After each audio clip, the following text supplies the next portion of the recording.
দক্ষিণ কোরিয়ার ১৬তম প্রেসিডেন্ট, বিখ্যাত প্রেসিডেন্ট যে রো মু হিয়ন, তিনি এখানে জন্মগ্রহণ করেন এবং তিনি খুবই সাধারণ একটা পরিবার থেকে উঠে এসেছিলেন। তার গ্রামের বাড়ি এটি। তিনি মানুষের ভালোবাসা পেয়ে সাধারণ মানুষের ভোটে তিনি দক্ষিণ কোরিয়ার ১৬তম প্রেসিডেন্ট হিসাবে শপথ করেন।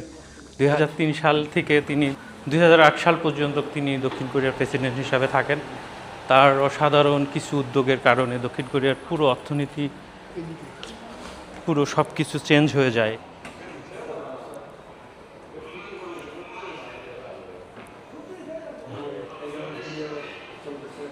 রো মু হিয়ন, দক্ষিণ কোরিয়ার ১৬তম প্রেসিডেন্ট রো মু হিয়ন, তার উদ্যোগের কারণে আজকে দক্ষিণ কোরিয়ার আজকের এই উন্নয়ন।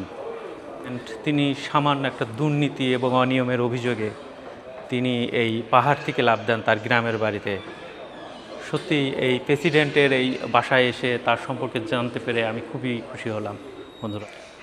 প্রেসিডেন্টের ব্যবহৃত গেঞ্জি, তার স্বাক্ষরিত একটি কোরিয়ার একটা পতাকার আদলে একটা আই লাভ নুমু হিয়ন,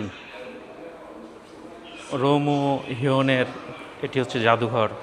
এই রোমো হিয়ন দক্ষিণ কোরিয়ার ১৬তম প্রেসিডেন্ট হিসাবে ২০০৩ সাল থেকে ২০০৮ সাল পর্যন্ত তার অনেক সাহসী পদক্ষেপের কারণে তিনি কোরিয়ার খুবই জনপ্রিয় একজন প্রেসিডেন্টের মধ্যে অন্যতম। সাধারণ একজন শ্রমিক, গরিব পরিবার থেকে উঠে যে সাধারণ মানুষের যে ভালোবাসা, সাধারণ মানুষের যে আস্থা, সেটি প্রতিফল হিসাবে তিনি সালে প্রেসিডেন্ট হন। তার উদ্যোগের কারণেই কোরিয়া আজকে আধুনিক কোরিয়ায় রূপান্তরিত হয়েছে। তিনি ২০০৮ সালে যখন প্রেসিডেন্ট পদ থেকে নেমে যায়, তার শেষ বিদায়ের সময় কোরিয়ার লাখো লাখো মানুষ সমাবেত হয়েছিলেন এবং তারা তার প্রতি সম্মান প্রদর্শন করেছিলেন। আমরা এখন তার লাইব্রেরিতে এসেছি। তার লেখা শত শত বই, এই স্যার নুমু হিয়নের যে বই দেখছেন, তিনি কোরিয়ার ১৬তম প্রেসিডেন্ট হিসাবে ছিলেন, তার অসংখ্য লেখা বই এখানে আছে দেখুন। রো মু হিয়ন তিনি একজন রাজনীতিবিদ ছিলেন। একজন সাধারণ পরিবার থেকে এসে তিনি কত রাজনীতি নিয়ে, পলিটিক্স নিয়ে, পররাষ্ট্রনীতি নিয়ে তিনি বই লিখেছেন। তার যে জনপ্রিয়তা সেটি অসাধারণ ছিল। সাধারণ একটা পরিবার থেকে উঠে এসে তিনি কোরিয়ার ১৬তম প্রেসিডেন্ট এবং তিনি সবচাইতে বেশি মানুষের হৃদয়ে দাগ কেটেছে সাধারণ একটা দুর্নীতি এবং সাধারণ একটা অনিয়মের অভিযোগ তিনি সহ্য করতে না পেরে এই বিখ্যাত পাহাড় থেকে, তার গ্রামের বাড়ির পাহাড় থেকে আত্মহত্যা করেন। সত্যিই এই প্রেসিডেন্টের প্রতি আমার খুবই সমবেদনা এবং দুঃখ লাগছে বন্ধুরা।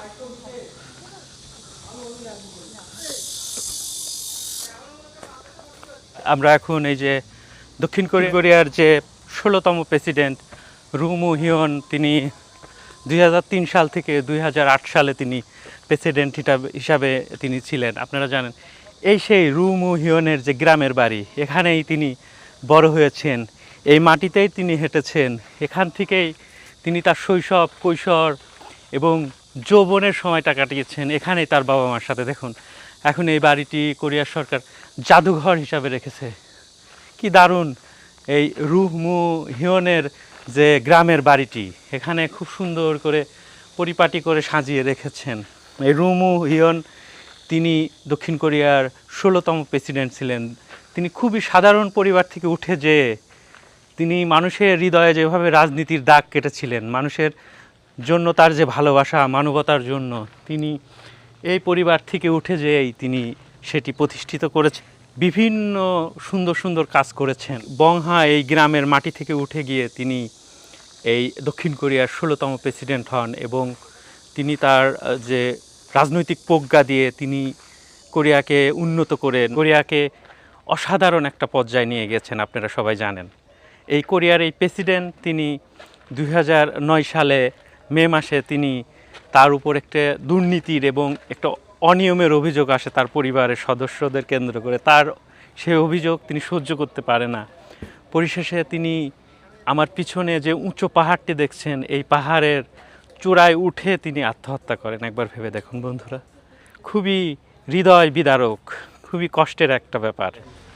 প্রেসিডেন্ট নুমু হিয়নের যে বাড়ির বার্থ প্লেস এটি।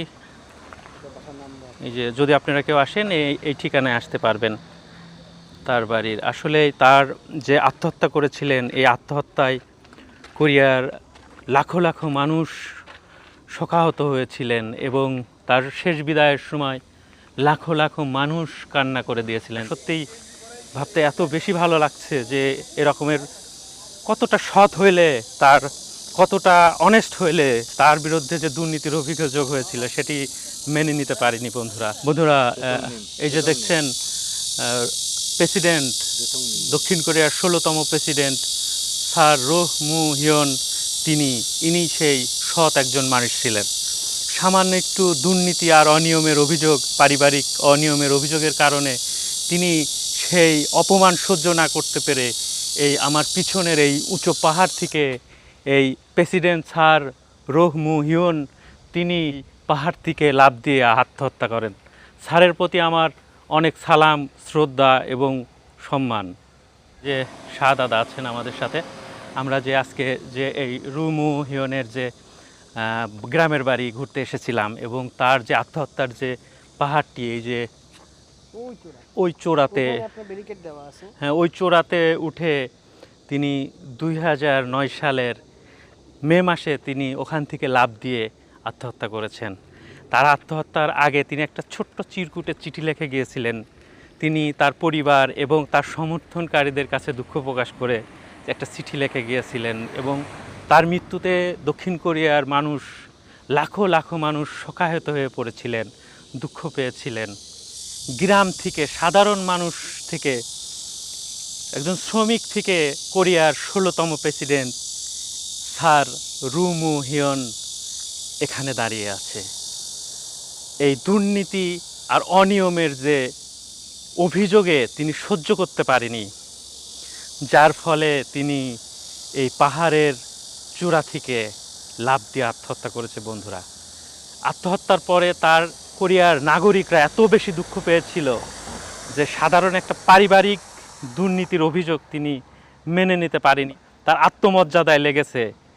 সেই কারণেই এই স্যার প্রেসিডেন্ট রুমু হিয়ন তার গ্রামের বাড়ি বহাতে এসে তিনি এই পাহাড় থেকে লাফ দিয়ে মারা যায়, আত্মহত্যা করায়। একবার ভেবে দেখুন, দুর্নীতি আর অনিয়ম আমাদের দেশটাকে কোন জায়গায় নিয়ে গেছে।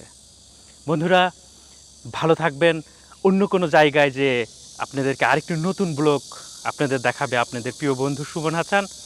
এই রুমু হিয়নের এই আত্মহত্যার যে পাহাড় আছে, এই পাহাড় থেকে বিদায় নিচ্ছি। সবাই ভালো থাকবেন, সুস্থ থাকবেন। আল্লাহ হাফেজ।